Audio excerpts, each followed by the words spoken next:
삶이 힘들 때 여러분을 지켜주는 것은 부금뿐입니다.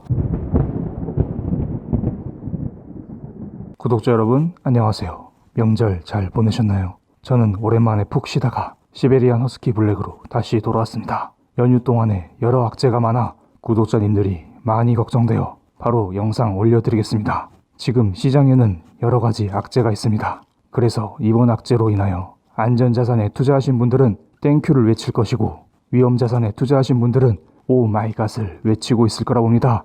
지금 영상은 1월 26일 연휴 막바지에 촬영 중입니다. 현 시점을 기준으로 안전자산과 위험자산의 현재 위치를 체크해보고 앞으로 어떻게 흘러갈지 알아보는 시간을 갖겠습니다. 늘 그렇듯 제 의견은 참고로만 봐주시면 감사하겠습니다. 지금 시장의 최대 악재는 신종 코로나 바이러스입니다. 이 바이러스로 인하여 안전자산의 가치가 점점 올라가고 있고, 반대로 위험자산의 가치는 점점 내려가고 있습니다. 이번 악재가 도대체 어떻길래 이런 움직임을 보일까요? 혹자는 이번 악재를 2003년 사스와 비슷하게 보고 있습니다. 2003년 홍콩에서 발생한 사스로 인하여 전 세계적으로 800여 명의 사망자를 낳았지만 한국의 감염자는 3명에 불과했습니다. 질병의 초기 상태만 보면 사스는 이번에 신종 코로나 바이러스와 비슷한 움직임을 보여주고 있습니다. 2003년 당시 사스의 여파로 인하여 중국 상해 지수는 횡보하는 모습을 보여줬지만 한국과 미국의 증시는 오히려 상승하는 모습을 보여줬습니다. 이것을 근거로 많은 전문가들은 신종 코로나 바이러스가 일시적인 악재로 작용할 것이고 시장에 큰 악재가 되지는 못할 것이라고 말하고 있습니다. 정말 그럴까요? 이쯤 하면 제가 늘 말씀드리는 게 있습니다. 우리는 과거와 다른 세상에 살고 있습니다. 2008년 서프라임 경제 위기 이후 시장에 돈이 무제한으로 풀리면서 화폐 가치가 지속적으로 하락하고 있습니다. 그래서 우리는 과거와 같은 기준으로 시장을 판단해서는 안 됩니다. 그럼 도대체 무슨 기준으로 봐야 할까요? 여러 가지 투자 자산의 움직임을 살펴보면서 우리가 주목해야 할 지표를 알아보겠습니다. 이번 영상은 마켓 리뷰로 봐주시면 감사하겠습니다. 달러를 체크해 보겠습니다. 달러 인덱스의 흐름이 심상치 않습니다. 미중 무역 합의로 인하여 안전자산인 달러의 수요가 감소하면서 하락 추세를 그리던 달러가 최근 들어 상승하는 모습을 보여주고 있습니다. 그 이유에는 몇 가지가 있습니다. 미국의 제조업 지수와 주택 판매 지수를 보겠습니다. 12월 미국 제조업 지수는 2009년 6월 이후 역대 최저치인 47.1을 기록하면서 많은 사람들의 우려를 낳았습니다. 하지만 최근 발표된 필라델피아 연준 제조업 지수가 큰 폭으로 개선되면서 미국의 제조업 역시 개선될 것이라는 기대가 큰 상황입니다. 일반적으로 필라델피아 연준 제조업 지수는 ISM 제조업 지수에 선행한다고 알려져 있습니다. 또한 2019년 12월 신규 주택 착공 건수가 160만 8천 건으로 전월보다 16.9% 급증했다고 미국 상무부는 발표했습니다. 이것은 지난 2006년 12월 이후 약 13년 만에 최고 수준이고 증가율 기준으로도 2016년 10월 이후 최고치입니다. 이렇게 미국 경제의 고점 논란이 계속되는 와중에도 경제 지표들이 개선되는 움직임을 보여주자 미국 화폐인 달러의 가치를 나타내는 달러 인덱스가 반등하는 모습을 보여주고 있습니다. 최근 발생한 미중 무역 합의는 분명히 달러 인덱스 하락 요인이지만 이를 능가하는 미국 경기 호조로 인하여 달러의 가치가 상승하면서 달러 인덱스 일봉 차트에서 저항대 상단을 돌파해 버렸습니다. 게다가 신종 코로나 바이러스 악재는 안전자산인 달러의 가치를 높이는데 일조했다고 봅니다. 이런 달러의 가치 상승은 원달러 환율과 위안화 환율의 상승을 불러오면서 한국과 중국 증시의 불안감을 야기시켰습니다. 연휴 동안 역외 시장에서 원달러 환율은 1170원에 마감했습니다. 5일선 위에서 점점 올라오면서 그리고 저점을 높이면서 꾸준한 상승을 보여주고 있습니다. 제가 이전 영상에서 원달러 환율이 1170원을 돌파하면 조금 조심할 필요가 있다고 말씀을 드렸습니다. 말 그대로 조금 조심은 해야겠습니다. 미국에서 바이러스 확진자가 추가로 발생했고 유럽에서도 환자가 발생했다는 소식에 달러 인덱스와 원달러 환율 반등에 한몫하는 것 같습니다.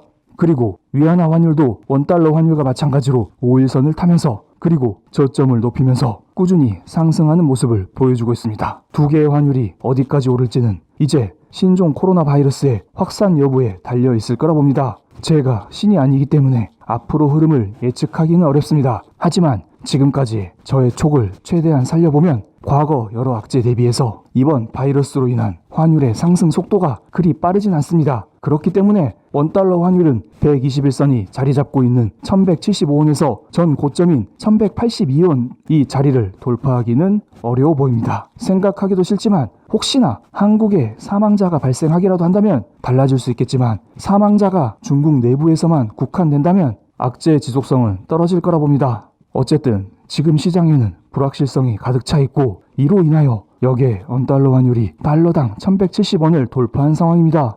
추가적으로 약간의 상승 가능성을 열어두시고 이로 인한 한국 증시에서 외국인 이탈도 어느 정도 염두에 두시기 바랍니다. 일반적으로 원달러 환율이 상승하면 외국인 입장에서는 환차 손을 보기 때문에 외국인이 털고 나가겠죠. 그리고 외국인은 12월 중순부터 한국 증시를 꾸준히 매수했습니다. 지금은 어느 정도 차익 실현에 나서는 것 같습니다. 지금 1월 내내 삼성전자를 매수하던 외국인이 삼성전자를 매도하고 있습니다. 하지만 크게 부정적으로 보고 있지는 않습니다. 중국에서 신종 코로나 바이러스로 인하여 사망자까지 나오면서 중국 증시가 3% 정도 크게 하락했지만 한국 증시는 약간의 조정만 받았을 뿐입니다. 1월 23일 목요일 코스피 지수는 0.93% 하락 마감했습니다.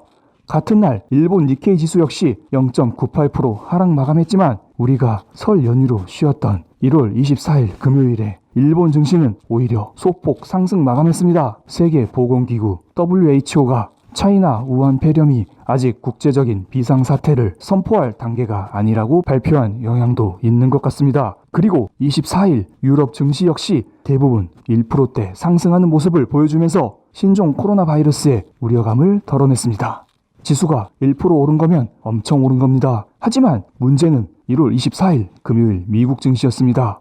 인텔이 예상치를 상회하는 실적을 발표하면서 기술주 위주로 장 초반 상승세를 보여줬지만 미국에서 두 번째 폐렴 확진자가 나왔다는 소식에 나스닥 지수는 결국 0.93% 하락 마감했습니다. 일봉 차트로만 보면 5일선을 가볍게 무너뜨렸습니다. 두 번째 폐렴 환자가 나왔다는 소식이 그렇게나 큰 악재일까요? 물론 추가적인 확진자가 나올 가능성이 크고 이로 인하여 세계 경기가 타격을 받을 가능성이 크기 때문에 이러한 불확실성은 증시 하락을 유도하기에는 충분하다고 봅니다. 매번 조정의 이유를 찾던 미국 증시는 이번에 물 만난 물고기 마냥 하락하기 시작했습니다. 그리고 여러분이 많이 모르는 악재가 하나 더 있습니다.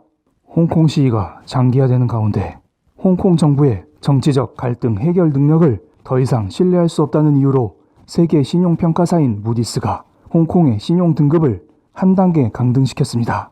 이미 2019년 9월 다른 신용평가사인 피치 역시 홍콩의 신용 등급을 24년 만에 하향 조정했던 적이 있습니다. 이것은 그만큼 홍콩 경제가 좋지 않다는 증거이고 차이나의 경제 역시 좋지 않다는 증거입니다. 세계 각국은 홍콩, 차이나 간의 경제협력, 동반자 협정을 활용한 관세 혜택, 낮은 법인세, 우수한 금융, 물류, 인프라 등으로 홍콩을 차이나 수출의 중요한 경유지로 활용해왔습니다.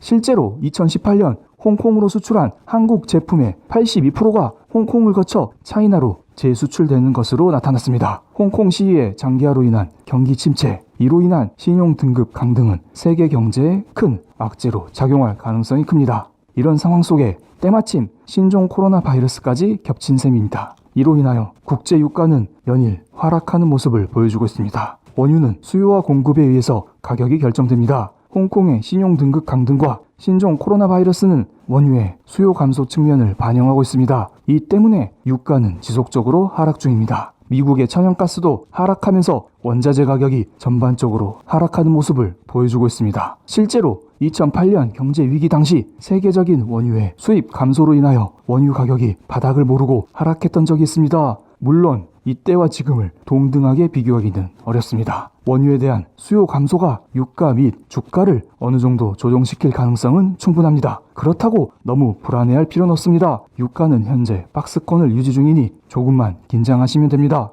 같은 원자재인 금을 볼까요? 금은 위험자산과 안전자산의 성격을 동시에 지니고 있습니다. 최근 금 가격이 상승하고는 있지만 아랫꼬리를 계속 만들면서 상승하고 있습니다. 이는 금이 오르긴 오르지만 금 가격을 하락시킬 요인도 많기 때문에 계속해서 아랫꼬리를 만드는 것으로 보입니다. 코로나 바이러스와 홍콩 신용 등급 같은 악재는 원자재 수요 감소 측면에서 금 가격 하락을 불러올 수는 있겠지만 금의 안전자산 성격을 고려해보면 금 가격 상승 또한 불러올 수 있을 거라 봅니다.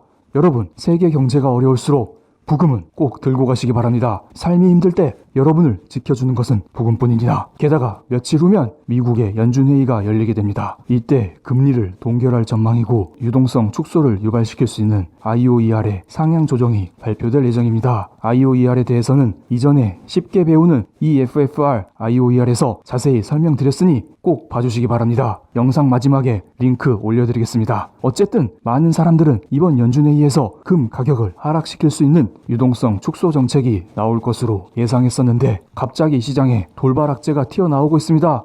이런 상황 속에서 연준이 무조건 유동성 축소를 외칠 수 있을까요? 아마 IOER을 올릴지라도 유동성을 확장시킬 수 있는 다른 정책을 내놓을 가능성이 큽니다. 이런 기대감으로 인하여 금 가격이 스물스물 상승하고 있습니다. 또한 이번 연준 회의를 통해 달러의 방향이 다시 정해질 거라 봅니다. 달러의 방향이 매우 중요합니다. 우리는 앞으로 달러의 방향에 주목해야 합니다. 연준 회의 때 연준 위원이 앞으로 유동성 확대를 암시하는 발언을 하면 달러의 가치는 하락할 것이고 반대로 앞으로 유동성 축소를 암시하는 발언을 하면 달러의 가치는 상승할 것으로 보입니다. 혹시나 이번 연준 회의 때 연준 위원의 어떤 발언으로 인하여 달러 강세가 유발된다면 세계는 더욱더 안전자산의 강세 그리고 주식 같은 위험자산의 약세가 발생할 수 있습니다. 하지만 반대로 달러 약세 흐름이 발생한다면 우리에게는 훨씬 나을 거라 봅니다. 달러 약세는 결국 원달러 환율의 하락을 유발시킵니다. 이로 인하여 한국 증시로 외국인 유입이 촉진될 수 있기 때문에 신흥국 증시 상승이 지속될 수 있겠죠. 그렇다고 해서 우리의 부금이 약세로 돌아설 가능성은 낮아 보입니다. 2019년 10월 15일부터 지금까지 달러 인덱스는 계속해서 하락했지만 부금의 가치는 오르는 중입니다. 부금은 이대로 무너질 것들이 아닙니다. 블랙, 부동산과 금은 이렇다 치자. 그럼 위험자산인 한국과 중국의 주식은 어떻게 되는 거냐? 이 부분은 1월 28일 화요일 저녁 8시 전체 라이브를 통해 저의 개인적인 의견을 말씀드리겠습니다. 주식뿐만 아니라 시장에 대한 전체적인 이야기를 담아보겠습니다. 혹시나 라이브 계획이 바뀌면 커뮤니티 게시판을 통해 공지드리겠습니다. 감사합니다.